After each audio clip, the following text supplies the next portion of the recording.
গতকালও আমরা দুইজন গান করেছি মুন্সিগঞ্জ, তার আগের দিন আমরা দুইজন গান করছি ফরিদপুরে। আমরা 3 দিন একাধারে তার সাথে গান করতেছি, কিন্তু সব দরবারই ভালো, সব দরবারকেই শ্রদ্ধা জানাই, কোন দরবারই ছোট না, কিন্তু আমাদের টাঙ্গাইলের স্টেজগুলো একটু ভিন্ন রকম, মাটির সাথে সম্পৃক্ত। মাটিতে বসে বসে মানুষ গান শ্রবণ করে, মা ও মাটির সাথে সম্পৃক্ত হয়ে এই গান মায়ের কথা বলে, মাটির কথা বলে, ধর্মের কথা বলে, আল্লাহর কথা বলে, রসুলের কথা বলে। আমি একটি প্রশ্ন আগে করতে চাই। পৃথিবীর জন্মলগ্ন হতে অদ্যাবধি পর্যন্ত আল্লাহর পবিত্র কাবাঘরে একজন মানুষে আসছেন, তার জন্মটা কাবাঘরে হইছে, তার ওফাত হইছে মসজিদে। তিনি হলো মাওলা আলী, ঠিক কিনা? তিনি মাওলা আলী। পবিত্র কাবাঘরে যিনি মাতৃর রেহেম থেকে ভূমিষ্ঠ হয় পবিত্র কাবাঘরে, আমার জানার প্রয়োজন যে ফাতেমাতুজ জোহরা তার স্ত্রী, মাওলা আলীর স্ত্রী। এই জন্য মাওলা আলী কখনো তার মায়ের নাম ছিল ফাতেমা বিনতে আসাদ। ফাতেমা বিনতে আসাদ ছিল মাওলা আলীর মায়ের নাম। মাতৃগর্ভে যখন ছিলেন মাওলা আলী, সে মনে মনে একটা মান্যত করেছিলেন, হে বিশ্বজগতের প্রতিপালক, যদি আমার গর্ভের সন্তানটা ভালোভাবে প্রসব হয়, তাহলে আমি একটু কাবা ঘরটা তোয়াফ করে আসি। তখন তো আর মান্যত করার অন্য কোনো জায়গা কোথাও ছিল না। একটি জায়গায় ছিল, সেটা আল্লাহর কাবাঘর, পবিত্র কাবাঘর। মা চলে গেলেন কাবাঘরের পাশে, কাবাঘরটা ঘুরে ঘুরে তোয়াফ করতেছেন। তোয়াফকালীন সময়েই সে তোয়াফ করতেছে, আর ওই সময় তার প্রসব বেদনাটা উদয় হয়ে,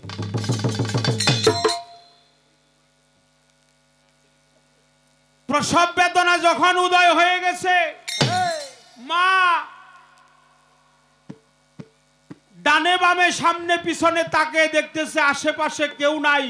তখন মা বলছিল, বিশ্বজগতের প্রতিপালক, এই খোলা আকাশের নিচে যদি আমার বাচ্চাটা প্রসব হয়, আমার মান সম্মান মানুষ দেখবে, আমার ইজ্জত বলতে কিছু থাকবে না। হে রহমতের মালিক, তুমি একটু রহমত করো আমাদের। এই কথা বলছে মাওলা আলীর মা। তখন গর্ভে ছিল মাওলা আলী। মাওলা আলী গর্ভে মা এই ফরিয়াদ করছে। এই কথা বলতে বলতেই আল্লাহর তরফ থেকে একটা দৈব বাণী আসছে, একটা গায়েবী খবর। এ ফাতেমা বিনতে আসাদ, আপনি ভয় পাবেন না, আপনাকে সাহায্য করার মতো আমি নিজেই কাবা প্রস্তুত হয়ে আছি। সুবহানাল্লাহ। মা তাকিয়ে দেখে আল্লাহর কাবাঘর ডাকে, কাবাঘরের দ্বার খুলে গেছে। কোন রাবি লেখছে দরজা খুলে গেছে, কোন রাবি লেখছে দ্বার খুলে গেছে। দরজা যখন খুলে গেছে বা দ্বার খুলে গেছে, মা একটু হামাগুড়ি দিয়ে এগিয়ে গেলেন পবিত্র কাবায়, কাবায় স্থান নিলেন। কাবাঘরের দরজা আবার একাকার হয়ে বন্ধ হয়ে যাওয়ার পরে মাওলা আলী মায়ের গর্ভ থেকে আলী দুনিয়াতে আসলেন। এক ফোঁটা রক্তও খনন হয় নাই, নেফাস হয় নাই তার। এই জন্য আল্লাহর পবিত্র কাবাঘর, মা বুঝতেই পারলেন না কখন তার মাতৃগর্ভের, তার গর্ভের সন্তানটা প্রসব হয়, কেমনে হয়, কখন হলো, কিভাবে হলো। কোনো ব্যথা নাই, দুঃখ নাই, কষ্ট নাই, জ্বালা নাই, যন্ত্রণা নাই। মা অনুভব করলেন যে মনে হয় যে আমার সন্তানটা পৃথিবীতে আসলে। কিন্তু মাওলা আলী আসার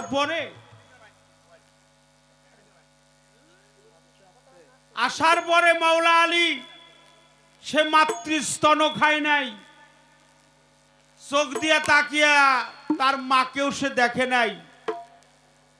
মা কতবার ডাকছে, তবু সে ডাকগুলাও শোনে নাই। মা মনে করছে আমার সন্তানটা হয়তো বা বিকলঙ্ক হইতে পারে, যেহেতু আমি ডাকলাম শুনে না, নাড়াচাড়াও করে না, আমাকে চক্ষু মেলে তাকিয়েও দেখেও নাই। আমি স্তন মুখে দিছি, মুখের থেকে স্তন বের করে দিছে, আমার স্তনও সে খায় নাই। আমার মনে হয় সে বোবা, আমার মনে হয় সে অন্ধ, আমার মনে হয় সে বধির। বধির মানে কানে শোনে না, অন্ধ মানে চোখে দেখে না, স্তন খায় নাই বিদায় মানে বোবা। বুবা, বধির, অন্ধ, এই তিনটা মনে করছে ফাতেমা বিনতে আসাদ তার ছেলেকে নিয়ে। 3 দিন 72 ঘন্টা কাবা ঘরে আটক ছিলেন মাওলা আলীর মা ফাতেমা বিনতে আসাদ। মক্কায় একটা রোল বইরা গেছে, সবাইরেই পাওয়া যায়, গর্ভধারিণী ফাতেমা বিনতে আসাদরে পাওয়া যায় না। সে কাবা ঘর তওয়াফ করার জন্য গেছিল, কাবা ঘরে আটক পড়ছে। আল্লাহর রসুল ছিলেন অন্তর্যামী, প্রিয় নূর নবীজি ছিলেন অন্তর্যামী। সে জানতেন, কারণ আমার রসুল আর আলী একটা নূর, একটা খণ্ড নূরের দুটি অংশ। আলা ওয়া আলিউন নূরিন মিন ওয়াহিদ, আমি আর আলী একই নূরের 2 খণ্ড। এই জন্য তিনি অন্তর্যামী, অন্তরের খবর জেনে পবিত্র কাবার কাছে আসলেন। কাবার কাছে এসে কাবাকে স্পর্শ করে বলেছিলেন, হুজুর পাক বিসমিল্লাহির রহমানির রহিম। কাবাঘরের দরজা খুলে গেছে। কাবাঘরের দরজা যখন খুলে গেছে, মা তাকিয়ে দেখছেন তার মা, মানে হুজুর পাকের হলো চাচি, মাওলা আলীর হলো মা, আবু তালিবের সহধর্মিনী, একটা নবজাতক শিশু কুলে নিয়ে বসে বসে কাঁদতেছে। মোহাম্মদকে দেখে তার কান্না থামে নাই, আরো বেড়েছে। কারণ আপনি যদি কোনো সময় বিপদে পড়েন, ওই সময় যদি আপনার একটা আত্মীয়তা পাশে এসে দাঁড়ায়, আপনার কান্নাটা কিন্তু থামবে না, বরং আরো বাড়বে। বলছে ফাতেমা বিনতে আসাদ, বলতে মোহাম্মদ রে, আমার গর্ভে থেকে একটা বিকলঙ্ক সন্তান আসছে। কি বিকলঙ্ক? কল নয়ন মেলে তাকে আমাকে দেখে নাই, অন্ধ।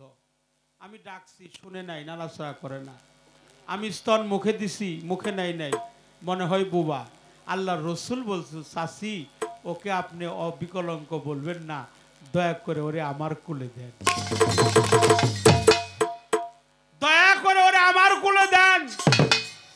শক্তি লাগতেছে, গানটা গাইতে শক্তি লাগছে, লেভেলটা বাড়বে, অনেক বাড়বে, আর লো বাড়বে, লেভেলটা বাড়বে, সবগুলো হাই রয়েছে সব। এই জন্য আমার ফাতেমা বিনতে আসাদ যখন রসুল পাকের কুলে দিয়েছিল মাওলা আলী, মাওলা আলীকে কুলে নিয়েছিলেন আমার নূর নবীজি, প্রিয় নবী রাহমাতাল লিল আলামিন। বলছে, হে হায়দারি হক, আলী হায়দার। দেখেন সর্বপ্রথম নাম ডাকে, আলী হায়দার, তুমি নয়ন মেলে তাকিয়ে দেখো কার কোলে উঠেছ। সেদিন মাওলা আলী তার মাতৃরূপ দেখে নাই, সর্বপ্রথম নয়ন মেলে তাকিয়ে হুজুর পাকের নুরানি রূপটা দর্শন করেছে। সুবহানাল্লাহ। আমার জানা দরকার, ওটা হলো কাবা ঘর, ওটা আল্লাহর ঘর। এই আল্লাহর ঘরে কেন আলী আইলো? ঘরটা কার? কার ঘর? আল্লাহর ঘর। তা আল্লাহর ঘরে তো আল্লাহ আইব। হ্যাঁ। কি করেন আপনারা? আল্লাহর ঘরে আল্লাহ আইব না? হ্যাঁ হ্যাঁ তাই এই আল্লাহর পবিত্র কাবা ঘরে মক্কা নগরীতে বাইতুল্লাহ শরীফে মাওলা আলী কেন আসলো? আমার এইটাই প্রশ্ন প্রথমবারে। আর শুধু তাই না, মাওলা আলী বলছে, মাওলা আলীকে বলছে, হে আলী হায়দার, হে হায়দারে হাক, তুমি আমাকে কিছু শোনাও। তখন মাওলা আলী 3 দিনের শিশু সূরা মুমিনের 10 নাম্বার আয়াত পাঠ করে শোনাইছিলেন। তখন তো কোরআন নাজিল হয় নাই, তারও 10 বছর মতান্তরে 11 বছর পরে কোরআন নাজিল হয়েছে।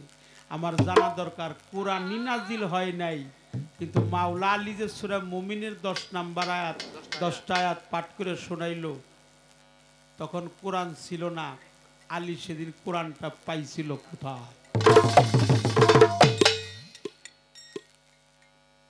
এই প্রশ্নগুলো আপনার কাছে আমার রইল। আর মাওলা আলী সে কোনো কিছুই খায় নাই বিদায় ফাতেমা বিনতে আসাদ বলছে, মোহাম্মদ ওনা তোরে তাকিয়ে দেখতেছে, তোর সাথে কথা বলতেছে, ও তো কিছুই খায় নাই। তখন মাওলা আলীকে বলল, আলী তুমি একটু হা করো। আমার রসুল পাকের কথা অনুযায়ী মাওলা আলী একটু হা করলো। হা করার পরে আমার রসুল পাকের জিহ্বা মুবারক মাওলা আলীর মুখের ভিতরে ঢুকিয়ে দিয়েছিল। মাতৃস্তন শিশুরা যেমন চেটে চেটে চেটে খায়, আমার প্রিয় নবীজির পবিত্র মুখের লালা খেয়েছিলেন মাওলা আলী। জানতে চাই এই বিষয়ে আপনি বলবেন। আর এই যে বেলায়েতের যে প্রকার, একটা হলো মজজুম, আর একটা হলো হাদি, আর একটা হলো দেশরক্ষক। এই 3 প্রকারের বেলায়েত 3 শ্রেণীর জন্য প্রযোজ্য। এরা কিভাবে এই দেশে প্রচার করে এটাও আমার জানা দরকার। মজজুম, হাদি, দেশরক্ষক, সালেক, এদের বিষয়টা কি? পীর মুর্শিদের কথাটা আল্লাহ কিভাবে বলেছে কোরআন কালামে? মাওলা আলীর কথা কোরআনে কি বলেছে? এ কথাটা দয়া করে বলবেন। অনেক অনেক সূরা আছে যেখানে মাওলা আলীর বিষয়ে বলা আছে। সূরা মায়দা, রাত, হ্যাঁ, সূরা বাকারা ইত্যাদি ইত্যাদি, এরকম আল্লাহর পবিত্র কোরআনে অনেক কথা আছে। আমার জানা দরকার মাওলা আলীর বিষয়ে পবিত্র কোরআন কালামের কোন সূরার কত নাম্বার আয়াতে কি উল্লেখ করছে বেলায়েতের কথা। এই বেলায়েত বিষয়ে 2টা প্রশ্ন আপনার কাছে রাখলাম। যেহেতু আমার প্রথম আসর, আমি ছোট্ট 2টা গান করব, পালাটা ঠিক রেখে। আর পালা গানে আমরা প্রবেশ করলাম। আমাদের যদি কোনো ভুল ত্রুটি হয় আপনারা জ্ঞানী গুণী মানিজন সকলে ক্ষমা সুন্দর দৃষ্টিতে দেখবেন।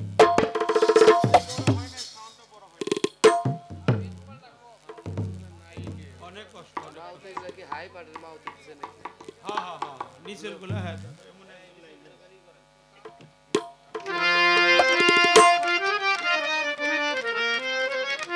হ্যাঁ হ্যাঁ, হ্যালো হ্যালো হ্যালো, ভাই মাইক্রোফোনটা চেঞ্জ করে দেন। আচ্ছা আচ্ছা, ঠিক আছে, আমরা গান গাইতে শুরু করি, আপনারা ঠিক করেন আস্তে।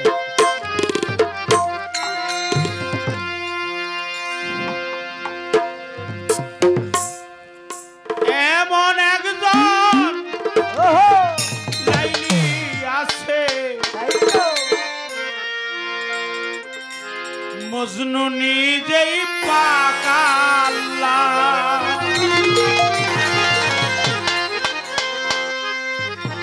এমন একজন লাইলি আছে, মজনু নিজেই পাক আল্লাহ। তোমরা কি তার নাম জানো গো? মোহাম্মদ রাসূলুল্লাহ। তোমরা কি তার নাম জানো গো? মোহাম্মদ রাসূলুল্লাহ।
নিজে ক্ষুধার্ত থাকছে অপরে খাইলে খুশি হইতো।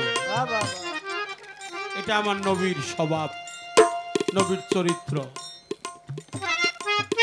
নিজে খাই নাই, আরেকজন ক্ষুধার্ত ব্যক্তি, নিজেও ক্ষুধার্ত, আরেকজন ক্ষুধার্ত, সেই ক্ষুধার্ত ব্যক্তি যদি খাবার খাইতো তাহলে আমার রসুল পাকের অনেক ভালো লাগতো। আমার প্রিয় নবী রাহমাতাল লিল আলামিন, আওয়ালেও নবী, আখেরেও নবী, জাহেরেও নবী, বাতনেও নবী, ছিল নবী, আছে নবী, থাকবে নবী। নবী আওসাতুনা মুহাম্মদ, আখেরুনা মুহাম্মদ, আওয়ালুনা মুহাম্মদ, কুল্লুনা মুহাম্মদ, অর্থাৎ মুহাম্মদ ছিল, আছে, থাকবে।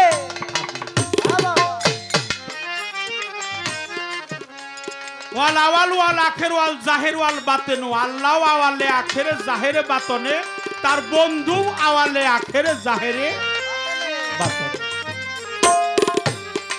এই জন্য আমার হুজুর পাকের সাথে কারো তুলনা নাই। যে আমার নবীর প্রতি মহব্বত করবে বেশি বেশি, তার ইমানের পাথর ওজনটাও হবে বেশি। আমার নবী হলো ইমান। আমরা সবাই ইমানদার, ইমানটাই নবী সরওয়ার। নবীর প্রতি যার মহব্বত বেশি, তার ইমানের পাথরের ওজনটাও হবে অনেক বেশি। আর নবীর প্রতি যার মহব্বত নাই, সে কোনোদিন মুসলমান থাকতে পারে না। সে কোনোদিনই মুসলমান হতে পারবে না। আমার নবীর প্রতি যার মহব্বত আছে, সেই তো মুসলমান। সে আল্লাহওয়ালা, সে আল্লাহর খাঁটি বান্দা, নবীর উম্মত, হতে পারে গুরুর ভক্ত, তাতে কোনো সন্দেহ নাই। কিন্তু নবীর প্রেম যার মধ্যে আছে, তিনি হলো খাঁটি।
উদ্ধারিতে এলো নবী এই দরবারে পাপি তাপি উদ্ধারিতে এলেন নবী এই ধরাতে পাপী উদ্ধারিতে এলেন হুজুর এই দরবারে দয়া নবীর দয়া পেতে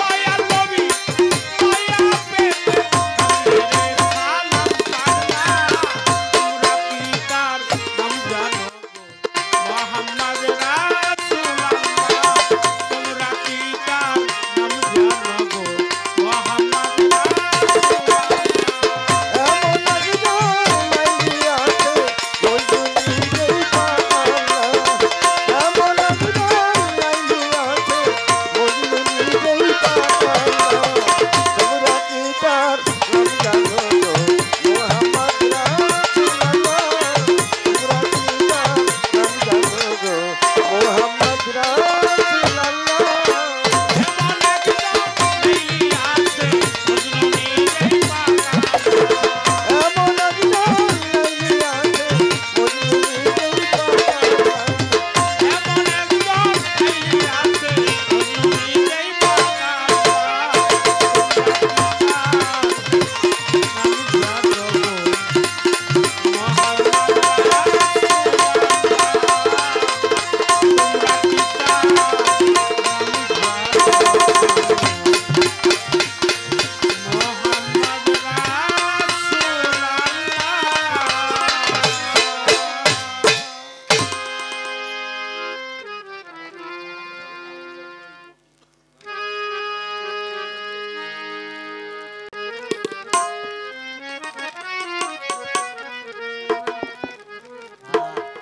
আমি বাংলার জাতীয় কবি কাজী নজরুল ইসলাম তারই একটি গান গাওয়ার চেষ্টা করব। যিনি নবী প্রেমিক, নবীকে অনেক শ্রদ্ধা করতেন, ভালোবাসতেন।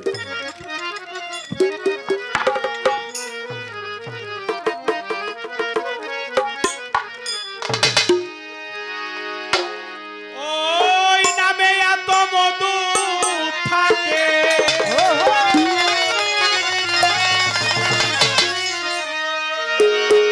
মোহাম্মদ নামে এত মধু থাকে,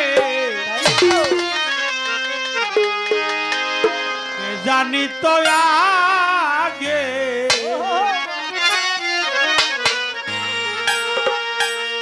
মোহাম্মদ নাম যতই জপি ততই মধু লাগে, মোহাম্মদ নাম যতই জপি ওই নামে এত মধু থাকে নামে এত মধু থাকে কে জানি তো লাগে মোহাম্মদ নাম যতই জপি ততই মধুর লাগে রাসূলের নাম যতই জপি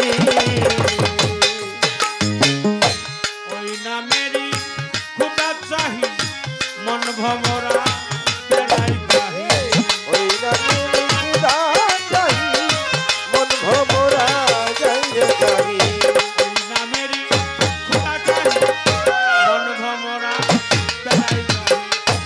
আমার খুদা তৃষ্ণা নাহি, আমার খোদা কৃষ্ণ নাহি আমার খুদা তৃষ্ণা নাহি, নামের অপরাধে মোহাম্মদ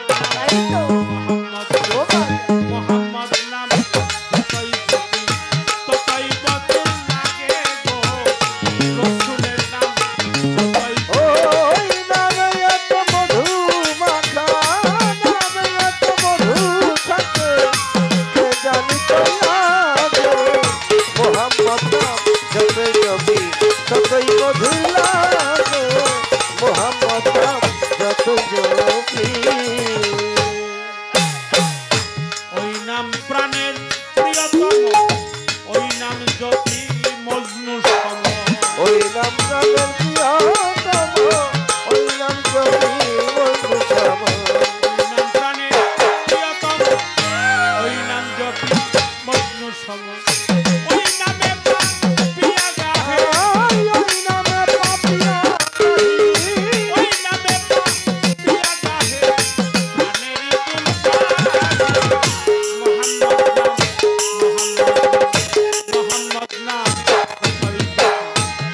যতই মধুর লাগে গো মোহাম্মদ যতই ওই নামে এত মধু থাকে, নামে এত মধু থাকে, যে জানি তো আগে মোহাম্মদ নাম যতই জপি ততই মধুর লাগে, মোহাম্মদ নাম যতই জপি। ওই নামে মুসাফির রাহি মন ভমরা বেড়াই গাহি ওই নামে মুছাবি নাহি, মন ভমরা গাহি। নামে মুসাফির রাহি মন ভমরা বেড়াই গাহি নিত্য ওই নামিয়া এলাহি আরে নিত্যই ওই নাম নিয়ে এলাহি, নিত্য ওই নাম ইয়া এলাহি যেন প্রাণে যায় মোহাম্মদ মোহাম্মদ নাম যতই জপি ততই মধুর লাগে গো হাবিবের নাম যতই জপি ওই নামে এত মধু থাকে, নামে এত মধু থাকে, যে জানি তো লাগে মোহাম্মদ নাম যতই জপি ততই মধু লাগে, হাবিবের নাম যতই জপি। ওই নাম প্রাণের প্রিয়তম ওই নাম জপি মজনু সম ওই নাম প্রাণের প্রিয়তম, ওই নাম জপি ওই নাম প্রাণের প্রিয়তম ওই নাম জপি মজনু সম ওই নামে পাপিয়া ওই নামে পাপিয়া কহে, ওই নামে পাপিয়া গাহে প্রাণের দুলফাকে মোহাম্মদ নাম যতই জপি ততই মধুর লাগে গো হাবিবের নাম যতই জপি ওই নামে এত মধু থাকে, নামে এত মধু থাকে, যে জানি তো লাগে মোহাম্মদ নাম যতই জপি ততই মধু লাগে, হাবিবের নাম যতই জপি।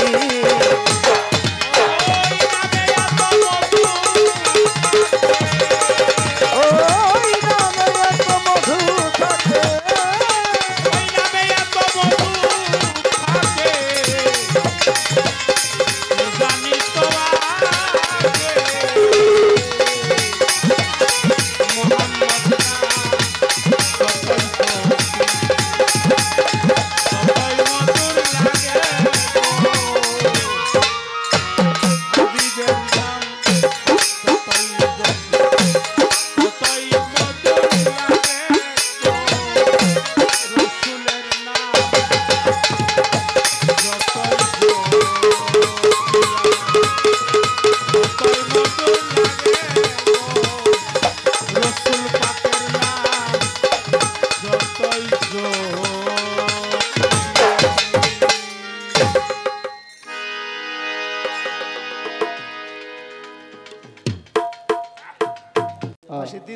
পেটের লাইনটা একটু কমায় রাখেন।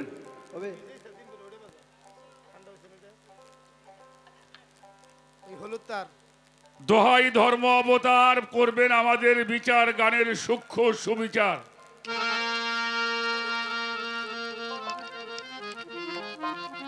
থাকতে হবে নীরবে,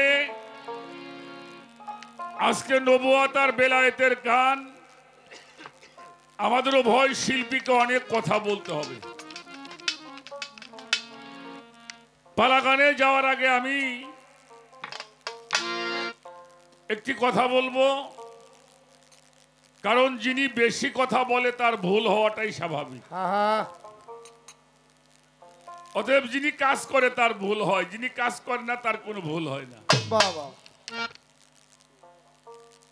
তো সেই একেবারে আমি সাধারণ মানুষ বাবা, আপনাদের পায়ের জুতা ঘোরাবার মতো যোগ্যতা এখন আমি অর্জন করতে পারি নাই।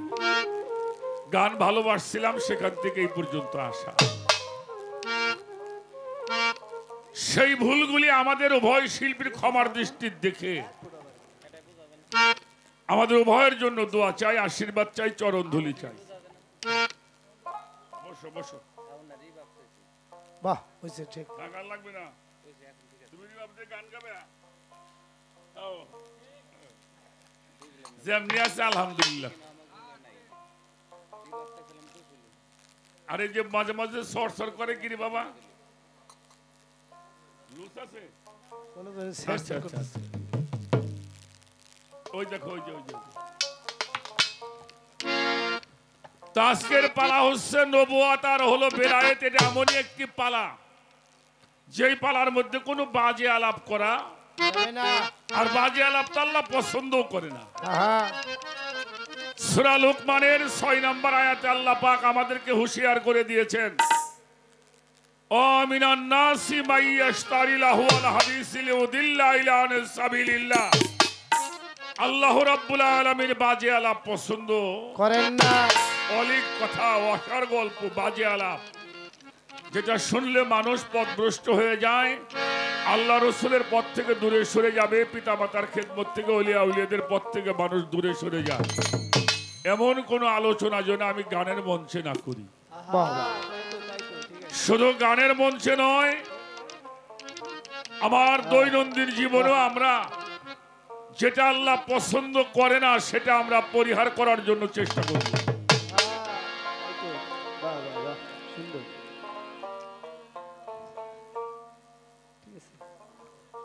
নবুয়তের ভূমিকায় দুটি গান শুনলাম। একটি গান হলো আমার বাংলার জাতীয় কবি কাজী নজরুল ইসলাম,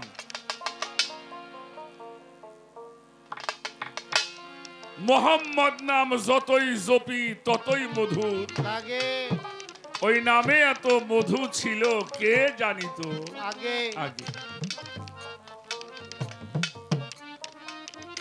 আর আমাদের নেত্রকোনার একজন শিল্পী সালাম সরকার, তার একটি গান, এমন একজন লাইলি আছে মজনু নিজে পাকাল্লা। সুবহানাল্লাহ, সুবহানাল্লাহ। তোমরা কি তার নাম জানো গো? মুহাম্মাদুর রাসূলুল্লাহ সাল্লাল্লাহু আলাইহি ওয়াসাল্লাম। অত্যন্ত চমৎকার দুটি গান। প্রশ্ন হলো, আলোচনা করতে হবে। আমরা শুনলাম সূরা হাদীদের 3 নম্বর আয়াত, আমার আল্লাহ বলেন হুয়াল আওয়ালু হুয়াল আখিরু হুয়াল জাহিরু হুয়াল বাতিনু। আল্লাহ বলছে আমি আওয়ালে, আমি আখিরে, আমি জাহিরে, আমি বাতিনে। চার আকসাম, আমার হুজুর পাক চার আকসাম, সুবহানাল্লাহ, আওয়াল, আখির, জাহির, বাতিন। যেখানে আল্লাহ আছে সেখানে রাসূল আছে। বাহ, কত সুন্দর কথা। আমরা সেই নবীকে চেনার জন্য চেষ্টা করব। আজ কি বলেন আপনারা? নবীরে না চিনলে আল্লাহ পাওয়া যাবে না। এটা দরবেজি লালন সম্পর্কে বলছে। এখন আমাকে প্রশ্ন করেছেন, মাওলা আলী কাবা ঘরে আসলো, কাবা ঘরে জন্ম নেওয়ার কারণটা কি? কাবা ঘর তো আল্লাহর ঘর।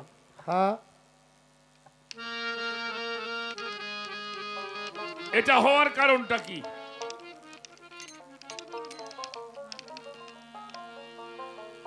আর মাওলা আলী যখন দুনিয়াতে আসলেন, আমার হুজুর পাকের বয়স তখন 30 বছর। এই 30 বছর বয়স আর কোরআন প্রকাশ হইল 40 বছরে। তাহলে কোরআনই নাজিল হয় নাই, তাহলে উনি এই যে সূরা মুমিনের একটা অংশ পড়ে শুনাইলেন, এটা উনি পাইলেন কোথায়? এটা একটা বড় প্রশ্নই। আর ওলিদের মধ্যে 3 ভাগে বিভক্ত করা হয়েছে। একটা হইল হাদি, একটা হলো মজজুব, আর একটা হলো দেশরক্ষক। এই 3 শ্রেণীর ওলি। কোন শ্রেণীর ওলি কি দায়িত্ব, কোন বেলায়েত লাভ করে দুনিয়াতে চলাচল করে। আর মাওলা আলীর সম্বন্ধে পবিত্র কোরআন শরীফে কোথায় কোথায় বর্ণনা করা আছে এটার একটা ফয়সালা দিতে হবে। চেষ্টা করবো, আপনারা দোয়া করবেন। অনেক বাজানরা দাঁড়িয়ে আছেন, যদি বসা যায় বসেন, কারণ এই গানটা রাত ভরে শুনতে হইব। আর যদি কেউ বাড়িতে সময় নিয়ে আসেন তাহলে চলে যান গে, পরে বেজাল বিশ্বাস আবার আবুল সরকার বেজাল লাগাই দিবেন। হ্যাঁ, ওটা না করে আপনি বাড়ি যানকে ভালো হবে না, কারণ আমরা অশান্তি সৃষ্টি করবে আসিনি। এই জন্য এই গানটা হলো আমাদের পৃথিবীতে এমন কোন সংস্কৃতি নাই, সব ধর্মের মানুষ একটা চাদুয়ার তলে বসাইয়া 7 ঘন্টা 8 ঘন্টা রাখতে পারে। সেটা আমার এই বাংলাদেশের সুফিবাদের এই আসর, এই মাহফিলে হিন্দু মুসলমান, ধনী গরিব, আমির ফকির এক জায়গায় হয়ে আমরা মাতৃভাষায়, মায়ের ভাষায় আমরা ধর্ম, এটা সময়ের প্রয়োজন। তো সেই জন্য আপনারা একটু সময় নিয়ে বসবেন। আগে একটি গান আমি আপনাদেরকে শোনাবো আমার বেলায়েতের পক্ষ থেকে, তারপরে আমি কথাগুলিকে বলার জন্য চেষ্টা করব। ধন্যবাদ সবাই।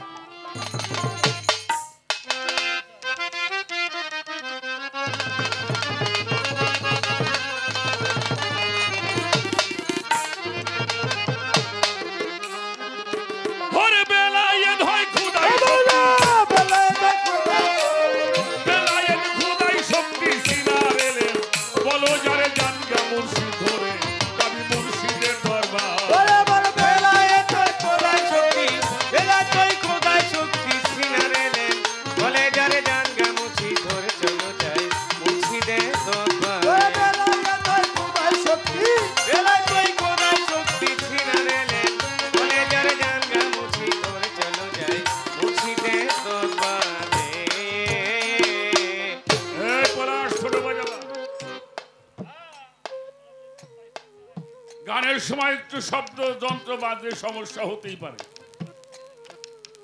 আমার গানের ধরনটা হলো বেলায়েত হলো খোদাই শক্তি, এটা হলো সিনার এলেন। নবুয়ত পাইলে নবী হয়, তাই তো নাকি? নবুয়ত পাইলে কি হয়? নবী হয়। আর যিনি বেলায়েত প্রাপ্ত হয় তিনি ওলি আল্লাহ হয়। সুবহানাল্লাহ, সুবহানাল্লাহ।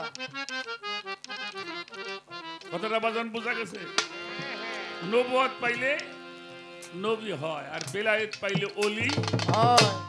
ওলি উল্লাহ লুল্লাহ, ওলি আল্লাহ হয়। হাহা বলি হারি। পবিত্র কোরআন শরীফের সূরা লুকমানের 20 নম্বর আয়াত আল্লাহ তাআলা ঘোষণা করে দিয়েছেন, আজবাগা আলাইকুম নিয়ামাহু ওয়াল জাহির ওয়াল বাতিনাত। তোমাদের জন্য 2 প্রকারের নিয়ামত দ্বারা পরিপূর্ণ করা হয়েছে, একটা জাহিরি নিয়ামত আর একটা হলো বাতিনি নিয়ামত। একটা প্রকাশ্য এলেন আর একটা অপ্রকাশ্য এলেন। এই 2 প্রকারের নিয়ামত, এই জাহের বাতন, জাহিরি এলেমটা যদি আপনি অর্জন করেন, শিখতে যান, তাহলে কোথায় যাবেন? স্কুলে যাবেন, যাবেন কলেজে, যাবেন ইউনিভার্সিটিতে, বড় ডিগ্রি আনবার জন্য বহির্বিশ্বে যাবেন, ঠিক না? এটা হলো জেনারেল লাইন। যদি আপনি এই এলেমটা অর্জন করেন, কি হতে পারবে? ভালো একজন মাস্টার হওয়া যাবে, প্রফেসর হওয়া যাবে, প্রিন্সিপাল হওয়া যাবে, ওসি হওয়া যাবে, এসপি হওয়া যাবে, ডিসি হওয়া যাবে, জজ হওয়া যাবে, ব্যারিস্টার হওয়া যাবে, মিনিস্টার হওয়া যাবে, ডক্টর হওয়া যাবে, বৈজ্ঞানিক হওয়া যাবে, ইঞ্জিনিয়ার হওয়া যাবে। যদি আপনি আরবি লাইনে পড়েন, গ্রামের মসজিদ, মক্তব, হাটহাজারি মাদ্রাসা, গৌহারডাঙ্গার মাদ্রাসা, দারুল উলুম দেওবন্দ মাদ্রাসা, মদিনা বিশ্ববিদ্যালয়, মিশরের আল আজহার বিশ্ববিদ্যালয়,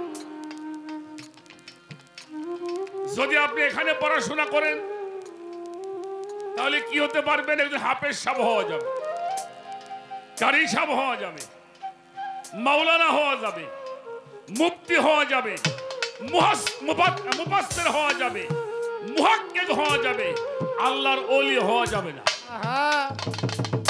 যাবে? এমন কোন স্কুল কলেজের নাম শুনছেন এই কলেজ বা এই মাদ্রাসায় পড়লে চন্দ্রপাড়ার হুজুর হওয়া যায়, কালুসা ফকির হওয়া যায়? হ্যাঁ? হওয়া যাবে না। আর আমার আল্লাহ বলছে, যদি আমার সেই বাতুনি নিয়ামতকে অর্জন করতে চাও, আতি আল্লাহু, তাবেদারি করতে হবে আমার। কার তাবেদারি করবেন? আল্লাহরে পাবেন কই?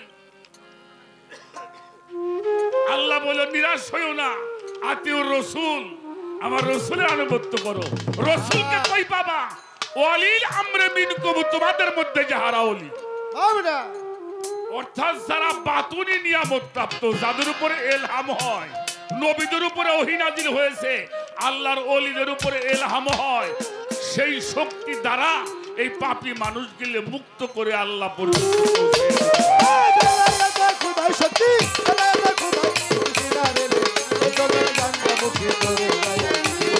বাবা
ওলি আল্লাহ গুণ হলেন যারা যারা আল্লাহর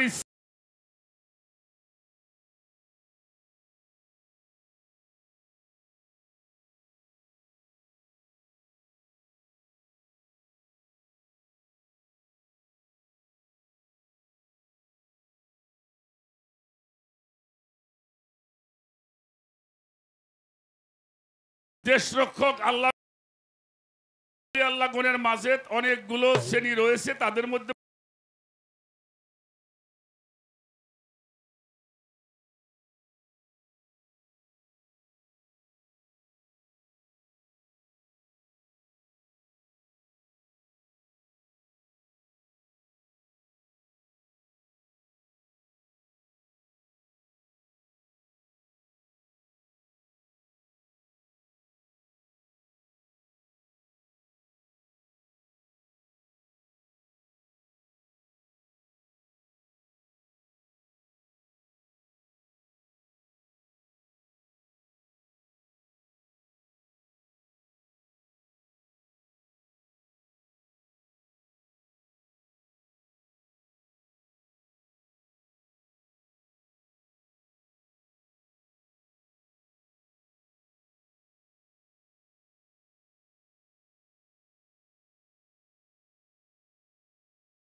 যাই, এটা দেখাবেন, আমরা দেখবো, দেখে সাক্ষী দেব।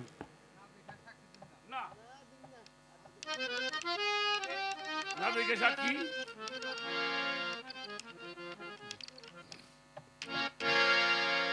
মৌলা আলীর সম্বন্ধে সূরা রাদের মধ্যে আসছে,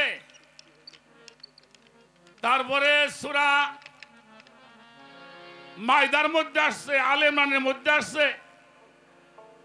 মৌলা আলীর সম্মান, রাসূল বলছে আমি হইলাম ভয় প্রদর্শনকারী, আর মৌলা আলী হলো সারা পৃথিবীর মানুষের অভিভাবক। সুবহানাল্লাহ। আনতা মঞ্জিরুল কুল্লে কওমিন হাক, আমি হইলাম ভয় প্রদর্শনকারী, আর মৌলা আলী হইল সমস্ত পৃথিবীর মানুষের অভিভাবক নেতা। মৌলা আলী হলো মুমিনদের মৌলা। মৌলা আলী কি? মুমিনদের। আমার রাসূল বলেছেন মান কুনতু মাওলাহু ফাহাজা আলীউন মাওলা, আমি যার মাওলা আমার আলী হইল তার মাওলা। আলী হইল মুমিনদের নেতা। আরে কি কয় রে বাবা, কুরআন শরীফ আল্লাহ বলছে ফাসআলু আহলাল যিকরিল্লাহ ইন কুনতুম লা তালামুন, তোমরা যাহা না বুঝো আমার আহলে যিকরিকে জিজ্ঞেস করো। এই আহলে যিকর হলো মাওলা আলী ঘর থেকে আসছে, যাদের কাছে নিয়ামত দান করেছেন। আমি এই পর্যন্ত রাখলাম প্রথমবারে, আর বেশি না কই, সামনের দিকে যাব। নবুয়তের বিষয় ইনশাআল্লাহ সামনে আমরা শুনছি, আর আপনি বলছেন হুয়াল আওয়ালু হুয়াল আখিরু হুয়াল জাহিরু হুয়াল বাতিনু। এই জাহেরে আল্লাহ রাসূল কোন জায়গায় আছে এটা আপনি দেখাই দিবেন। আপনি বলছেন, আমি বলিনি। সূরা হাদীদের 3 নম্বর আয়াত, আল্লাহ আওয়ালে আখিরে জাহেরে বাতিনে, নবীও আওয়ালে আখিরে জাহেরে বাতিনে। আগে জাহেরে আল্লাহ আর জাহেরে নবী, এই দুইটা আমাকে দেখাই দিবেন, তারপরে আমরা দেখি কি তাকে কেমনি করে ভালোবাসা।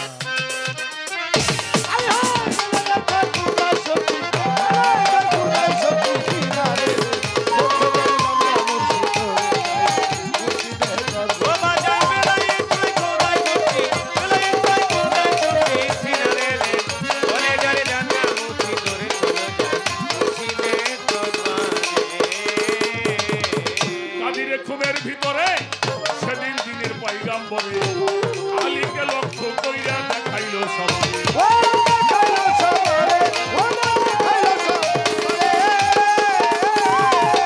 কাদিরে খুমের ভিতরে সেদিন দিনের পয়গাম্বরে আলীকে লক্ষ্য কইরা দেখাইল সবাই।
একটু থাকেন কিছু, আমি তো আর আপনাকে দিয়ে পারব না, আমি কিছু দেওয়ার ব্যবস্থা আমি করে দেবানি ইনশাআল্লাহ ইনশাআল্লাহ। একটু সালাত টালাত থাকেন। যে কটা প্রশ্ন করা হলো জীবনের পাথর হবে যদি আপনি শুনে যান। আর একটা গান আমি করে বসে যাই, তারপরে দেখা যাক আমরা সেই আলোচনাগুলি শুনবো।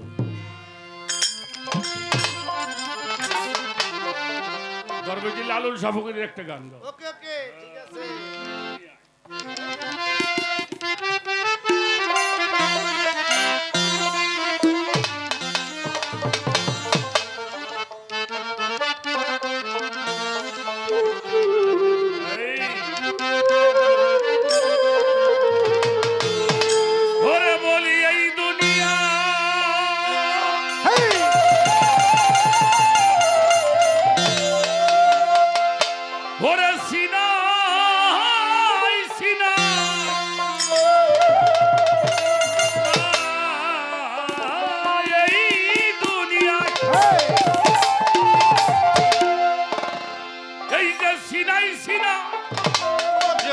আচ্ছা আচ্ছা বিভেদি নবী দিয়েছে ভালো ভালো মুর্শিদের ঠাই লৌনারে মন সিনার ভেদ যে অনেক ভালো অনেক ভালো আমের মুর্শিদের ঠাই লৌনারে মন সিনার ভেদ যে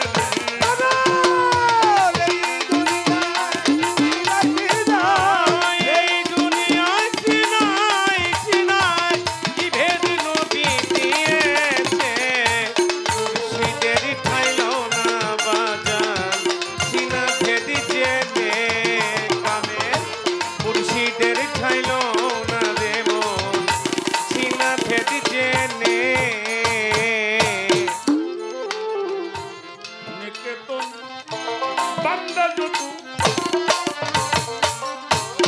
বেদ পরে যাও আউলিয়া হতো দেখতুন বান্দারা যত ভেদি পরে আউলিয়া ভত ওরে নিকেতন বান্দা যত বেদ পরে যাও একদম খাঁটি কথা বেটা সুলটা চিত আয় না গানেরাও চুচা কিন্তু নাদারেরা সুলটা চিত মনসুর তার সাবুরাতে মুর্শিদের কথা ঠিক আছে বেটা সিনার ভেদিকে ওকামে মুর্শিদের ঠাই লাউনার মন সিনার ভেদিকে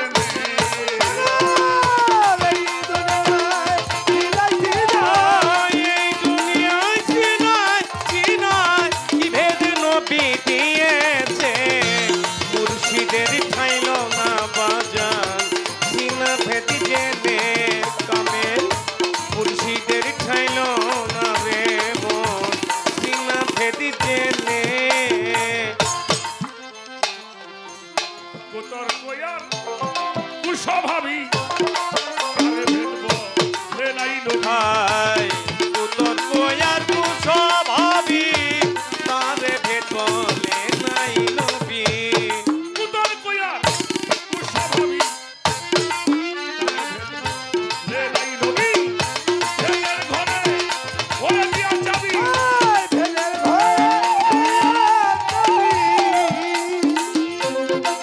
ঘরে দিয়া যাবি নবী ভক্তদের জানায়েছে মুর্শিদের ঠাই লাউনারে মন সিনার ভেদিকে ওকামে মুর্শিদের ঠাই লাউনারে মন সিনার ভেদিকে এই দুনিয়ায় চিনাই চিনাই এই দুনিয়ায় চিনাই চিনাই কি ভেদ নবী দিয়েছে মুর্শিদের ঠাইল না বাজান সিনা ভেদি জেনে কামেন মুর্শিদের ঠাইল না রে সিনা ভেদি জেনে ছোট একটা উপদেশমূলক কথা বলি আমার তরিকতের ভাই বাজানদের জন্য।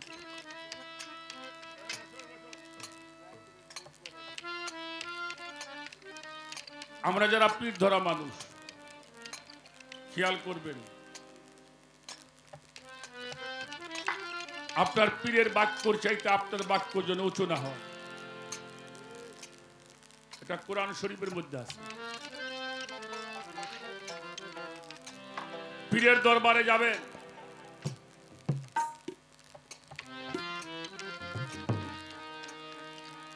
দুইটা মোষ নিলাম, একটা কিছু মাংস পাইলাম না, এরকম কোন নিয়ত নিয়ে দরবারে না যাওয়াটা ভালো। মনে মনে কল্পনা ভাববেন, আমি যেটাই আনছি আমার মুর্শিদ যেন সেটা গ্রহণ করে। যতটুকু পারবেন গোলামি করবেন। এখন তো বাজান গোলামি নাই, কে তো গোলামি আমরা করতে চাই না, সব কিছু হয়ে গেছে ডিজিটাল। সেজন্য যতটুকু পারবেন পীর মুর্শিদের দরবারে গোলামি করবেন, কারো অর্ডারের বর্ষায় থাকবেন না। আপনার মতো আপনি, আমার কথায় বাজানটা বিরক্ত হন, আমি ছোট্ট একটা কথা বলি।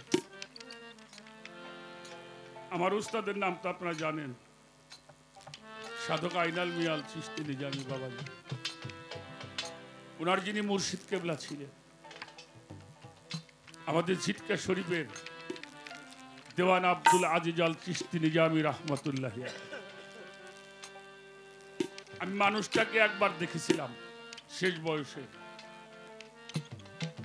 ওনার গায়ের মধ্যে রক্ত চলতে দেখা যায়, এত সুন্দর চেহারা ছিল। আমার দাদা হুজুর, ওনার জীবনের প্রথম কাজ ছিল ছাতি সেলাই করত। ছাতি সেলাই করে দেখছেন না, আর ওই তালা চাবি সারত। আমাদের ঝিটকার বাজারে উনি যখন পীর ধরলেন, আগে গ্রামে হেঁটে হেঁটে এগুলি করতো, পরে পীরে একদিন ডাইকে বললো, আজিজ গ্রামে হাইটে হাইটে আর তোমার তালা চাবি ছাতি সারার দরকার নাই, জিটকে 2টা হাট হয় সপ্তাহে, 2 হাটে যা হয় তাই তুমি খাওয়া। আমার দাদা হুজুর এই জিটকা শরীফ বাজারে বসে বসে ছাতি সেলাই করতো। ভাদ্র মাসের দিন বাবা, ভাদ্র মাসে একটু গরম বেশি পড়ে না, প্রচন্ড রোদ। দরবারের সামনে দিয়ে জিটকার হাটে যায়, মনে মনে চিন্তা করলো দরবারের সামনে দিয়ে যাইতেছি, বাবার সাথে দেখা না করলে একটু বেয়াদবি হয় না। আমার তাওই হুজুর হযরত খাজা ইয়ার আলম চিশতি রহমতুল্লাহ, উনি হুজরা খানার মধ্যে চেয়ারে বসা। যে আমার দাদা ঢুকছে দেখেই বলতেছে, আজিজ আসছো, আমি তো তোমারই খুঁজতেছিলাম, আসো নামাও। দেখো না, আর 4 দিন ধরে এই লাকড়িগুলো জমা করে রাখছে, কেউ ফাড়ার মানুষ নাই, যাও লাকড়ি কটা ফাইরে দিয়ে যাও। উনি কিন্তু হাটে যাবে, ছাতি সেলাই করবে, তালা চাবি সার হয়ে, তারপরে কটা চাউল ডাউল নিয়ে বাচ্চারে। ফিরে কইল, লাকড়ি কটা ফাড়ো। আর কোনো কথা নাই, গুরুর চরণে একটা ভক্তি দিয়ে কুড়াল নিয়ে ফাড়া শুরু করছে। সকালবেলাটা শুরু করছে বাবা, দুপুর গড়ে গেছে, কত মানুষ দরবারে যাইতেছে আসতেছে খাইতেছে। আমার দাদারে কখনো খাইতে বলেন। আমার দাদা হুজুরের যিনি পীর মা ছিলেন, উনি মাঝে মাঝে একবার বাড়ির ভিতরটা আসে, আবার ওটা দেখে চোখ মুছতে মুছতে, কারণ মা তো মা না,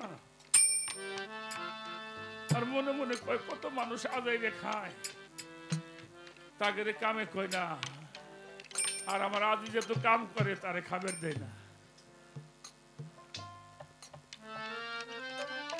তা ওই হুজুরও বুঝতে পারছে যে মার বেশি ভালো। আগে তো বাবা আউশ আমন ধানের চাউল ছিল, সকালে রান্না করছে কিছু ফ্যান ভাতের মার, ওইটা রাখছে একটা বাটির মধ্যে, অল্প কটা ভাত দিয়ে গুলায় ওই বাকি বেড়ার কাছে খাড়াই রয়েছে যে একটু সরলেই এইটা খাওয়াবো। কিন্তু পীরও সরে না, নিয়ে খাওয়াইতেও পারে না।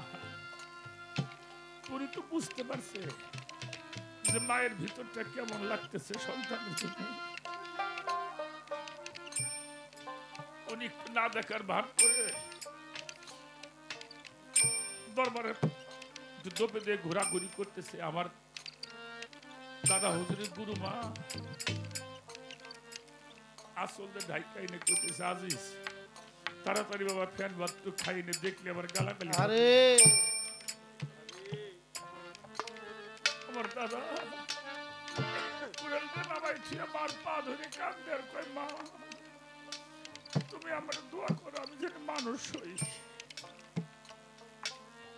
মায়ের চরণে ভক্তিটা দিয়ে বাটিটা হাতে নিয়ে কেবল চুমুক দিছে আর আমার তাওই হুজুর আসছে। এই, ওরে কি দাও ওগুলো? কয় যে দয়াল না কিছুই নেই, একটু ফ্যান বাজছিল, বাসি ফ্যান তাই দিছি।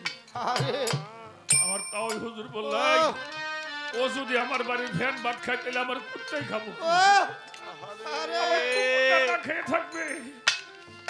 এরপরেও কখনো গুরুর দিকে আমার বাজার মুর্শিদের পান অমূল্য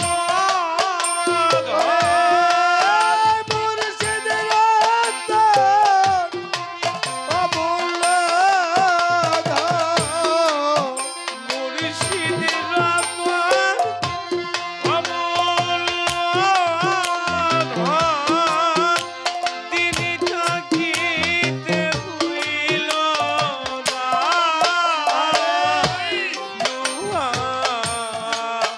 রে বানাইল কাঞ্চা আমার বাহাদুর শান্তর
যখন ফুটবে ফুল বন ভোমরা সে ফুলেরই গন্ধে ভয়া যখন ফুটে ওরে ভক্তেরি বলে যখন ফুটে ফুলের গন্ধে মনে ভোমরা হইয়াছে আমার বাজান দেখলে ছবি পাগল হবে দেখলে সবই তোরা পাগল হবি দেখলে ছবি পাগল রে হবি ঘরে রইতেই পারবি না লোহা রে বানাইলো রে কাঞ্চা ও মোলা আমার বাহাদুর পরশ বলি রে বানাইল রে পারেসা ইমানদারে পরশ বলি রে বানাইল পারেসা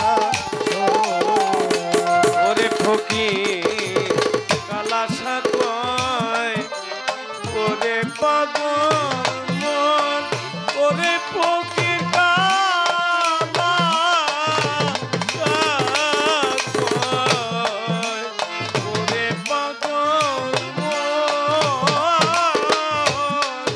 সরলে গো রোল মিশায়া হারাই লিরো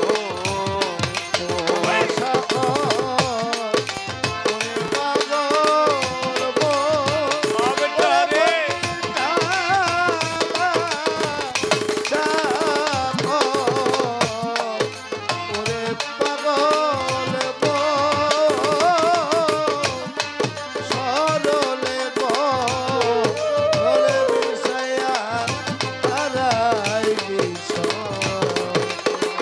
আমার বাজান সরল দেশে গেলে বাজান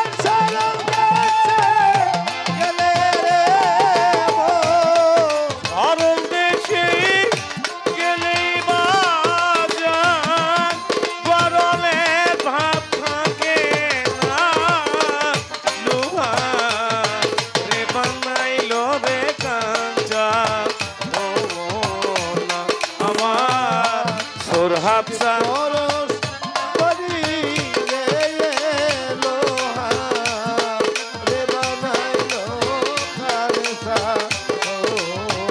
আমার বাজার মুর্শিদ রতন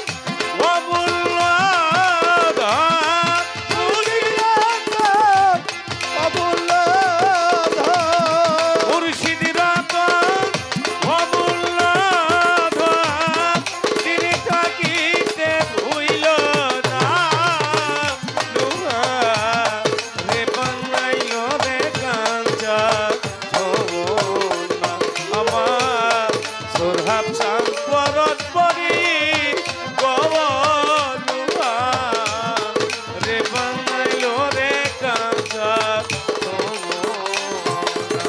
আমার শরীয়ত চন্দ্রের ভক্ত যারা আমার চন্দ্রপাড়ার আশেপাশে আমার তরিকার ভাইদেরকে বলি মুর্শিদ যদি কুকুর বলেও আমাকে ডাকে তাও আমি ধরব কুকুরের মধ্যে কোনো অভিমান নাই একজন তরিকতের মানুষেরও তাই হতে হবে কোনো অভিমান থাকা তাহলেই সেই নিয়ামত সেই রহমত আমরা মুর্শিদের দরবার থেকে ও বলি এই দুনিয়ায় চিনাই চিনাই এই দুনিয়ায় চিনাই চিনাই কি ভেদ নবী দিয়েছে মুর্শিদ মুর্শিদের ঠাইল না বাজান সিনা ভেদি জেনে কামে মুর্শিদের ঠাইল না রে তাক সিনা ভেদি জেনে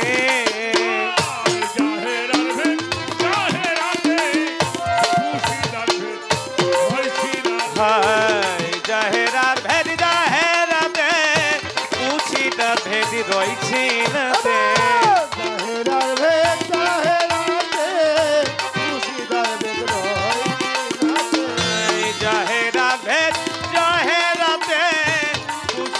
ভেদ রয়েছি না তে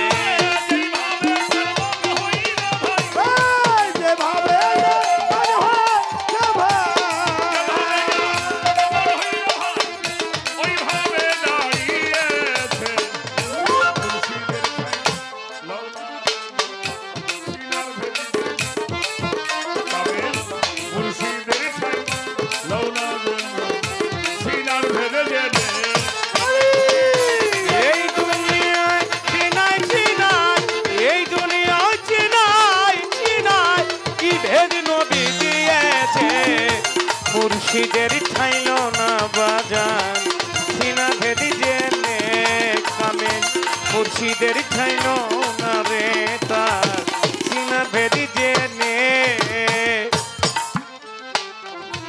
তবে সিরে হোক